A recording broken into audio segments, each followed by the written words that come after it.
বীরভূমের তৃণমূল ছাত্র পরিষদের নেতা বিক্রমজিৎ তিনি একটি ভিডিও প্রকাশ করেছিলেন, আর তার কারণে সঙ্গে সঙ্গে তৃণমূল নেত্রী মুখ্যমন্ত্রী মমতা ব্যানার্জি স্টেপ নিলেন, তাকে সাসপেন্ড করলেন। এবং আজকের যেটা খবর তাতে এই রাজ্যের পুলিশ প্রশাসন বিক্রমজিতের বিরুদ্ধে এফআইআর করেছেন এবং তাকে গ্রেপ্তার করার পরিকল্পনা চলছে। কিন্তু আমার প্রশ্ন, বিক্রমজিৎ কি কারণে ভিডিও প্রকাশ করলেন? কারণটা হচ্ছে, অনুব্রত মণ্ডল যখন পুলিশ অফিসারের মা বোনকে অশ্লীল অকথ্য ভাষায় গালিগালাজ করলেন, তারপরে এই বিক্রমজিৎ একটি ভিডিও প্রকাশ করেছেন।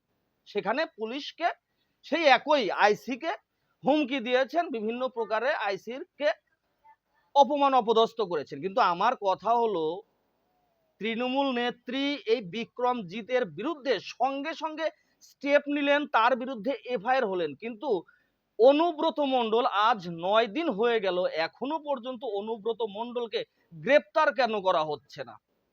অনুব্রত মণ্ডলকে বোলপুর থানায় ডেকে, এসডিপিও অফিসে ডেকে 2 ঘন্টা জিজ্ঞাসাবাদ করা হলো। আমার প্রশ্ন, সেখানে কি অনুব্রত মণ্ডলের গা হাত পা টিপে দেওয়া হয়েছে, নাকি অনুব্রত মণ্ডলকে একটি লাল চা খাওয়ানো হয়েছে? কেন অনুব্রত মণ্ডলকে গ্রেপ্তার করা হচ্ছে না? কারণটা কি আমরা জানতে চাই, সেই কারণ।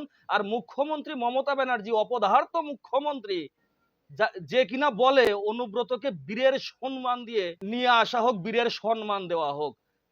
আসলে সত্যি কথা বলতে, এই সকল গুন্ডা সন্ত্রাস মমতা ব্যানার্জির খুব দরকার।